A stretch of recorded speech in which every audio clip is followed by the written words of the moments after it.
આજ દિવસ સુધી એ સસ્તા અનાજની ચોરી કરનારા ઉપર એફઆઈઆર નથી થઈ.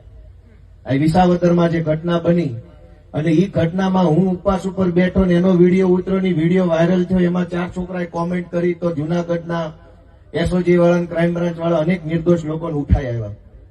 મારે આજે કહેવું છે કે અમને બધી જ ખબર પડે છે, બધાની સિંઘમગીરી હોહરી નો કાઢી નાખે તો હું મારી માના પેટનો નહીં.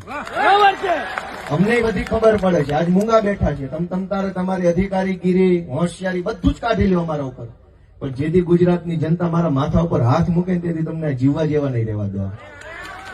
આ હું સમજો છું. ચોર લુખાઓ ખુલ્લે આમ ફરે છે, બુટલેગરો ખુલ્લે આમ ફરે છે, ભાજપના ગુંડાઓ ખુલ્લે આમ ફરે છે, અનાજ માફિયા ખુલ્લે આમ ફરે છે, રેતી કાઢનારા, અનેક ખોટું કરનારા, સરકારી ગૌચર દબાઈ બધા ખુલ્લે આમ ફરે છે. અને સરકારી ઓફિસોમાં બેઠેલા સિંઘમોની ઓકાત નથી કે ગુંડાઓને રોકે.